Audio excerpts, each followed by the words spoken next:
Rebonjour tout le monde, aujourd'hui on se retrouve pour une nouvelle vidéo. Aujourd'hui nous allons voir comment les pièces se prennent aux échecs. Donc la dernière fois on avait vu le déplacement des pièces, on avait vu toutes les pièces qui se déplaçaient. Maintenant on va voir un petit peu comment les pièces se prennent entre elles. Parce que je rappelle qu'aux échecs il va y avoir des prises de pièces, il va peut-être même y avoir des échanges possibles, etc. Enfin jusqu'à la finale. Et à la finale c'est la finale qui va déterminer s'il y a un gagnant ou un perdant. Donc là, ce qu'on va faire, on va faire une petite partie complètement bidon, hein. Donc, par exemple, on va faire. Donc, si c'est au blanc à jouer, les blancs, par exemple, je sais pas, moi, ils joueraient ce coup-là, E4. Ce qui est d'ailleurs un coup quand même particulièrement intéressant, parce que ça contrôle quand même le centre avec le pion blanc. Les noirs, mettons, décident de jouer ce coup-là en face. Ensuite, les blancs peuvent jouer ce coup-là de pion. Alors, quel est le but On a vu que le but final, c'était de prendre le roi adverse. Mais pour faire ça, il faut développer toute une stratégie. Ah, vous vous en doutez, il faut quand même jouer stratégiquement. Donc si les blancs jouent ça par exemple, imaginons que les noirs jouent ce deuxième coup là, les blancs peuvent décider pareil de sortir ce cavalier. Alors sur les premiers coups que j'ai joués, je reviens en arrière. Sur les coups que j'ai joués là, aucune pièce ne s'attaque. Par contre, si les blancs décident de venir jouer ça, on voit que ce cavalier va attaquer ce pion, puisque ce pion est en prise de ce cavalier. Mais on voit aussi que ce pion-là, il est défendu par ce cavalier, puisque ce cavalier, il contrôle la case. Donc il défend le pion. Donc si c'est au blanc à jouer maintenant, admettons que c'est au blanc à jouer, imaginons que les noirs, je sais pas moi, les noirs ils feraient ce coup-là, par exemple. Et ben, si les noirs font ce coup-là et que les blancs par exemple disent bon ben moi j'ai un pion qui est en prise, je le prends, ce serait selon vous un bon coup ou un mauvais coup? Bah, un très très mauvais coup, puisque ce cavalier-là contrôlait la case. Donc ça sera immanquablement ce coup-là le suivant des noirs. Et résultat des courses, eh ben il n'y a pas photo. Les blancs ont pris un pion noir. Un pion c'est quand même pas très très puissant. Et puis les noirs ont quand même pris un cavalier. Comme un cavalier c'est plus puissant qu'un pion, les blancs auraient perdu à l'échange dans la bataille. Donc ce serait un mauvais coup. Donc les noirs, enfin les blancs ne vont pas prendre ce pion-là. Mais ça lui permet quand même de contrôler plus de cases. Donc là, on va avoir un pion noir qui est en prise par ce cavalier, mais défendu par ce cavalier noir. Voilà, donc il faudra toujours contrôler qui attaque, comment on défend la pièce, etc. Chaque pièce par qui est attaquée, par qui elle est défendue. Et inversement, moi si j'attaque une pièce, regardez combien de fois elle est défendue, combien de fois elle est attaquée. Parce que ça veut dire que on réfléchit plusieurs coups à l'avance en fait. Par exemple, je prépare une attaque sur la dame, au prochain coup, je prends la dame, etc. Donc voilà quoi. Vous comprenez un petit peu comment ça marche maintenant. Donc, par exemple, ici, là, le cavalier est là, ici. Donc là, c'était au noir à jouer. Donc là, par exemple, ils attaquaient la pièce noire. Donc imaginons que les noirs, mettons, ils auraient joué ce coup-là. Les blancs, par exemple, là maintenant, pour faire un coup stratégique, donc je vous explique. Si, admettons, les noirs, admettons, enfin les blancs, ils auraient joué ce coup-là, ici, pour ouvrir la ligne de fou, pour attaquer une deuxième fois ce pion-là. D'accord. Donc imaginons que les blancs jouent ce coup-là. Les noirs, mettons, je sais pas, n'importe quoi, ils auraient par exemple joué ce coup-là. Et maintenant, à présent, les noirs, les blancs peuvent prendre le pion. Maintenant, les blancs, hop, jouent ce coup de fou ici, dans le but d'attaquer ce pion. On voit que ce pion, il est attaqué deux fois. Il est attaqué par ce fou et par ce cavalier. Et par contre, il est défendu qu'une seule fois. Il est défendu que par le cavalier. Donc si c'était au blanc à jouer maintenant, vous allez tout de suite voir la différence par rapport à tout à l'heure. Donc je joue, hop, je prends le pion. Les noirs répliquent, donc moi il n'est pas obligé, hein, les noirs ils sont pas obligés de reprendre, il n'y a jamais obligation. Mais bon, bah, il déciderait de reprendre parce qu'il dirait c'est intéressant, je prends un cavalier, je prends un cavalier. Donc ça c'est notre position de tout à l'heure. Mais là, ce coup-là, ça va pas s'arrêter là. Parce que si ça s'arrêterait là, eh ben, le fou, admettons, bah, il viendrait, comme là par exemple, il n'y a aucune pièce entre les deux. Donc ce fou-là pourrait très bien manger le cavalier comme ça, et ainsi de suite. D'accord? Donc c'est vraiment spécial. Imaginons que par exemple, au prochain coup, j'avais ma dame noire qui était là. Donc maintenant c'est au noir à jouer puisque les blancs ont pris le cavalier noir. Et là il se trouve que maintenant bah, ça va être au noir de jouer puisque comme je vous ai pas expliqué je vous ai expliqué comment se passe une partie. Maintenant les noirs ils prennent par exemple, maintenant les noirs ils se disent ah bah tiens moi j'ai madame qui est ici, madame elle contrôle cette case là, donc je pourrais très bien manger le fou puisqu'en plus j'ai aucune pièce qui s'interpose entre son fou et madame. Donc les noirs pourraient très bien jouer ça, hop, et ils prennent le fou blanc, et voilà. Et là, bah, c'est très très bien joué, puisque il n'y a plus de fou blanc, et ce fou blanc ne rejouera pas dans la partie. Donc voilà un petit exemple. Comment il faut calculer. On va vous donner un autre exemple. Un exemple, on va imaginer par exemple, je sais pas moi, une prise.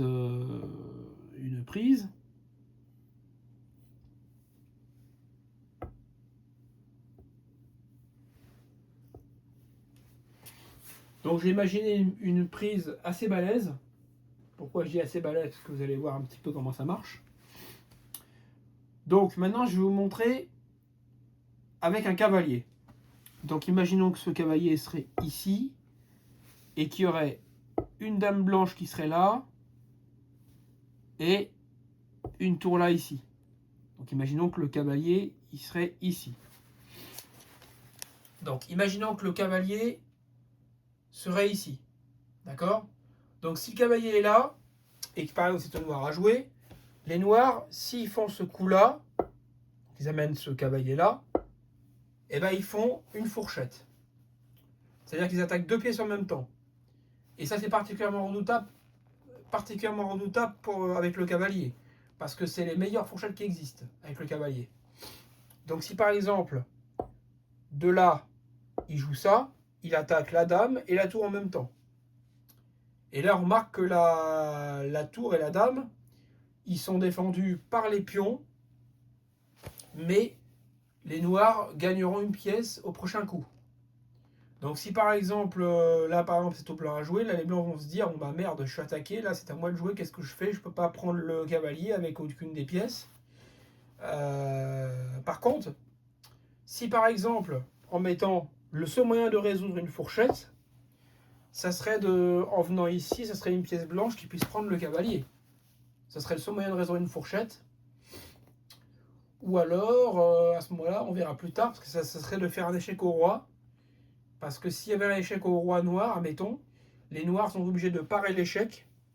Et puis le temps de parer l'échec, eh ben, ils auront le temps d'enlever toute cette pièce-là. Mais là, comme le roi n'est pas attaqué, donc imaginons que je prends un petit exemple. Imaginons que, hop, on va enlever ça. Les noirs seraient ici. Et que par exemple, je prends un exemple. Les noirs, ils seraient ici. Tac. Hop, voilà. Donc imaginons que les noirs seraient ici. Il y aura une colonne comme ça. Et que par exemple, je sais pas moi, imaginons que les blancs ici annoncent échec au roi. D'accord? Ils annoncent échec au roi par exemple. Par exemple, les blancs, ils annoncent échec au roi. Pourquoi? Parce que, alors, je vous explique. Voilà. Imaginons que imaginons que... Voilà, donc là j'ai trouvé un bon cas.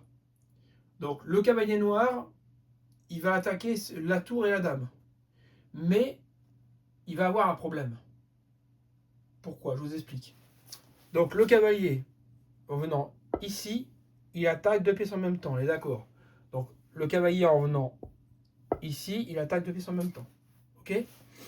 Mais, mais nous allons faire un coup qui va changer la position et qui est possible de résoudre une fourchette sans manger la pièce adverse. D'accord? Donc dans ce cas-là, le seul moyen de résoudre la fourchette, dans ce cas-là, c'est soit prendre le cavalier. Donc là, le cavalier ne peut pas être pris. Si par exemple, il y aurait par exemple, je sais pas moi, un pion là qui serait ici, bah, le pion mangerait le cavalier et problème résolu.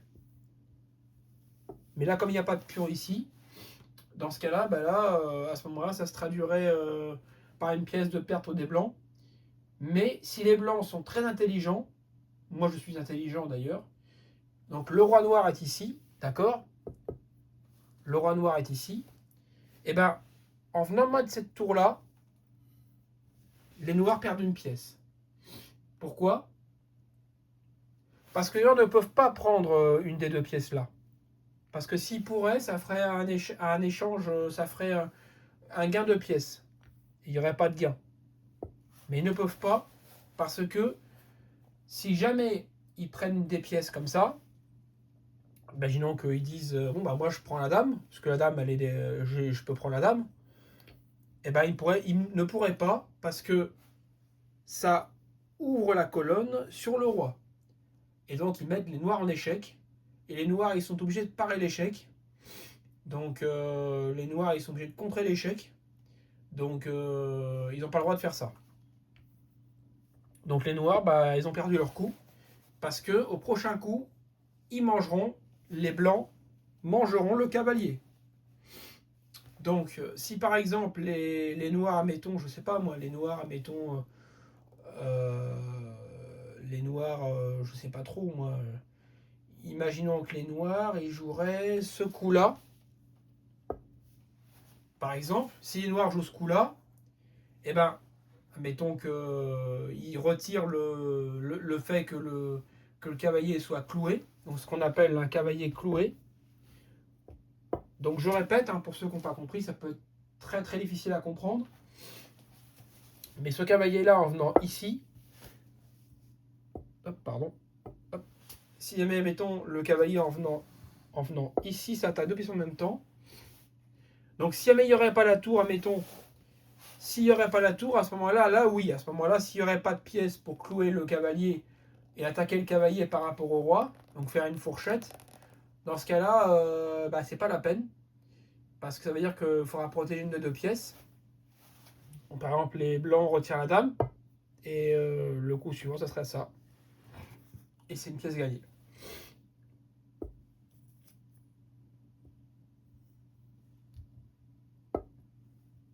Mais là, les blancs sont très embêtés. Parce qu'ils sont bien attaqués. Donc par exemple, si admettons, les blancs se disent, bah, moi j'ai ma tour qui est ici, moi la tour je la mets en face. Et si vous mettez la tour en face, et ben, ça bloque les noirs.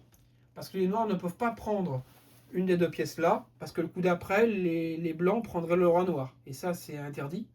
Donc à ce moment-là, les noirs, bah, ils ne peuvent même pas bouger le cavalier.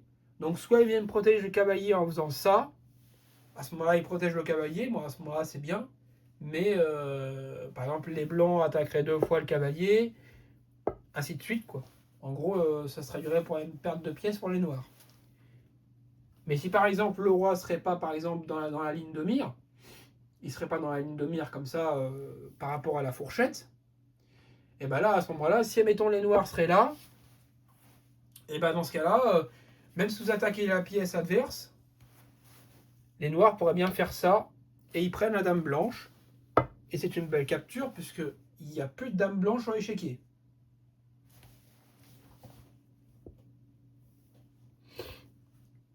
Donc voilà un petit exemple.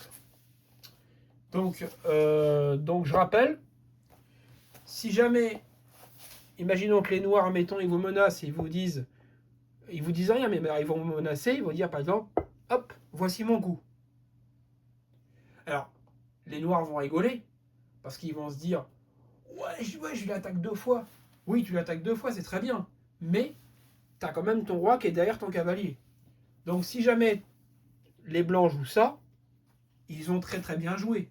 Puisque ils ne peuvent pas prendre une des 2 pièces là, parce que le coup d'après, les blancs prendront le roi noir. Et ça, c'est interdit. Donc, ils ne peuvent plus penser à ce côté-là du jeu, ils sont obligés de faire autre chose. Donc voilà l'exemple de prise. J'espère que vous avez compris. Maintenant, je vais vous montrer comment faire échec et mat avec le roi adverse. Donc, je vous montrer un petit peu tout ça.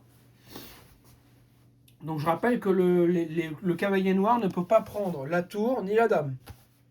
Parce que s'il ferait ça, c'est un coup illégal. Parce que si il prendrait la tour, et ben ça met en échec le roi adverse. Et comme on a dit que le roi ne pourrait pas se mettre en échec, et ben voilà, du coup, la tour est prise et il ne peut pas prendre la tour. Voilà, donc si c'est bon. Donc c'est bon pour cette partie-là. Maintenant, je vous montrerai la prochaine fois. D'ailleurs, je ne vais pas montrer avec les pions. Donc, je vous ai montré un exemple de prise avec le cavalier.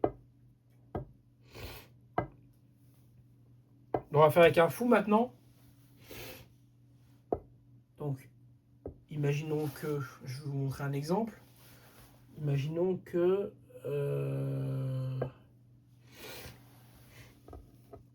on va faire une découverte avec le fou. Hop, imaginons que ce fou-là va attaquer cette dame. Et voilà.